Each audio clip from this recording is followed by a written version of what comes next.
Someone out there has probably beaten me to this joke already, but I have to emphasize, this movie is not titled The Big Dick. What is up, everybody? Random Random Man here, bringing you my review for The Big Sick. Now, the plot basically follows Kumail Nanjiani, played by himself, who is an aspiring comedian living in Chicago, Illinois, and drives for Uber in his spare time. At one of his comedy shows, Kumail meets Emily, played by Zoe Kazan, and the two fall in love but have to deal with their cultural differences, end up breaking up, and Emily falls tragically ill. Kumail wants to stay with Emily before she wakes up from a medically induced coma, while also having to deal with her parents, played by Ray Romano and Holly Hunter. Going into this movie, I had quite a lot of expectations for it, as this movie became one of my most anticipated movies of the year after I heard it get a lot of buzz out of the Sundance Film Festival back in January, as yes,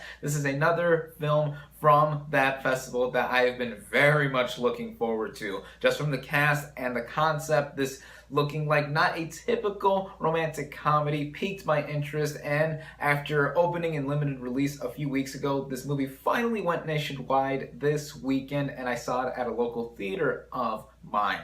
I did see this movie not without a little delay, as when I tried seeing it this morning, the projector kept cutting in and out during the first 20 minutes of the movie. That showtime got canceled. I had to wait another 2 hours to get reimbursed for my ticket to see the next showing for the film. But nevertheless, you guys don't want to hear about my problems in seeing this film, as you just clicked on this video to hear about what I thought of the movie. What I can say about the performances is that everyone here does excellent jobs. Kumail Nanjiani is really believable and hysterical as a guy who comes from a Pakistani Muslim family who wants to have a normal life here in America, with the same going for his love life, as him coming from a Pakistani family both in the movie and in real life meant that he had to go through arranged marriages in order to keep the family tradition going. Yet he falls in love with a white girl, Emily, who here is played by Zoe Kazan, and she also does a great job in the movie too. She is not in it for that much. She's mainly in it for the first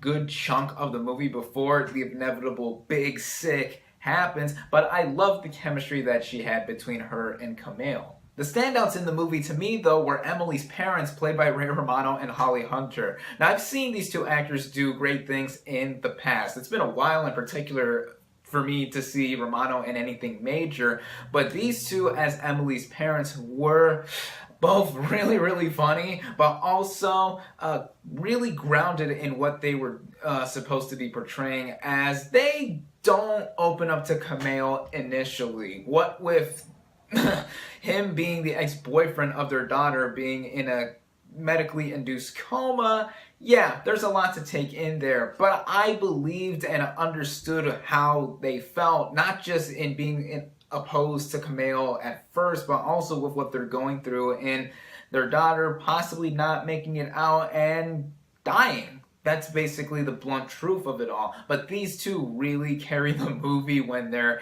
in the film here. They steal a lot of the thunder from Kumail, actually. That's what impressed me a lot. I've also got to give shout outs to other members of this cast. We have Adil Akhtar. I'm gonna butcher all of these names. He plays Naveed, Kumail's brother. He is really, really funny in a few scenes. We have, oh boy, Zenobia Shroff and Anupam Kher. I'm really trying, guys. I'm really trying. These two actors play Kumail's parents, who, of course, they want him to marry a Pakistani Muslim woman, but Kumail is hiding the fact that he was dating a white girl and he's seeing her parents while Emily's in the hospital. These two have a lot of really gut-busting moments in the film. Bo Burnham is even in this movie as another aspiring comedian. A.D. Bryant from Saturday Night Live also shows up. Kurt Braunohler as Chris, Kumail's roommate and another aspiring comedian. Everyone in this movie, whether they have a bigger supporting role or a smaller supporting role, along with our leads, do fantastic jobs. The writing in this film is impeccably put together. Like I mentioned earlier, Kumail is playing himself in this movie, so that means that this film is semi-autobiographical and loosely based off of the real romance that he does have with his real-life wife, Emily V. Gordon, who co-wrote the screenplay with Kumail for this film. What these two did, not only portraying the really believable chemistry with themselves on screen, even if Emily really isn't in the movie and played by another actress, what they did with that made it seem really like a traditional romantic comedy, but also being unconventional at the same time after Emily does get sick and it's just Kumail hanging out with Emily's parents the whole time.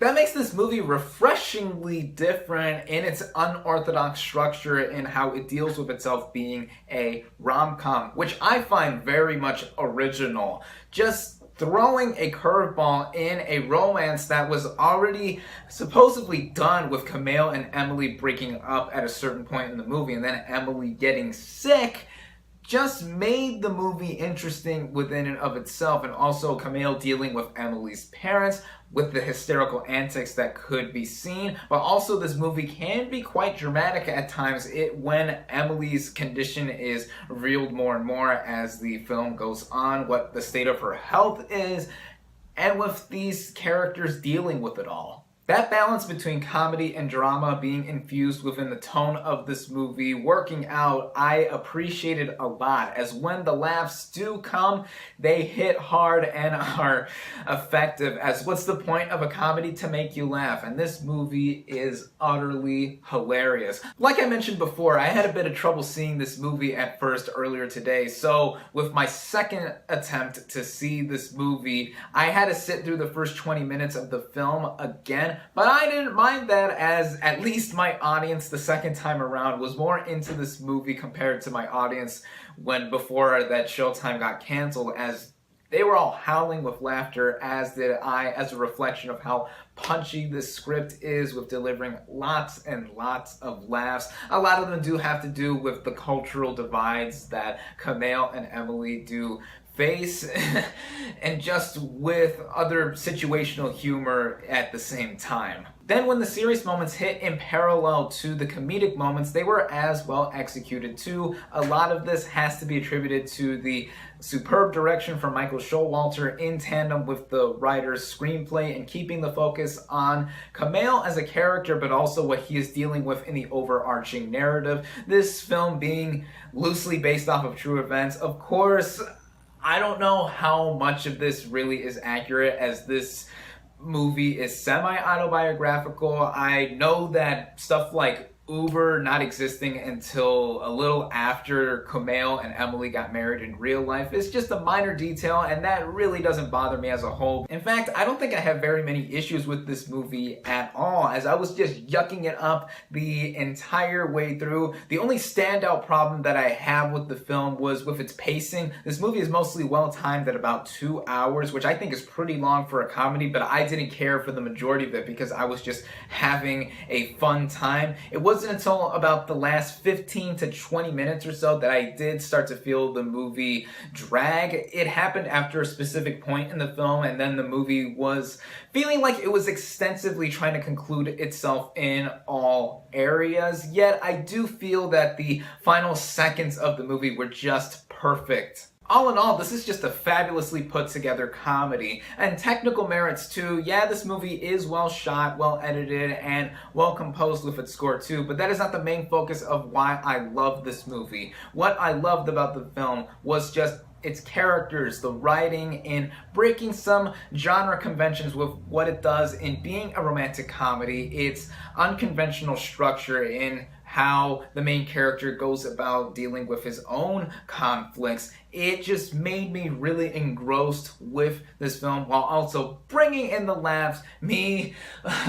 laughing a lot throughout this film, but also feeling the realistic gravity of the situation that Kumail is going through. This is definitely the funniest movie I've seen all year so far. If you are in the mood for a comedy that brings in a lot of laughs, but also genuine heart and emotion at the center of it all, this movie has your number. Once again, I love this movie. It is one of my favorite films of 2017 thus far. I highly recommend it.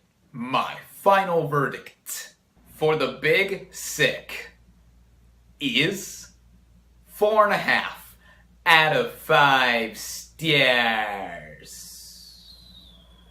Thank you all, as always, for watching. Be sure to like this video, comment on what you thought of The Big Sick, subscribe to my channel for more, and I'll catch you on the next movie review.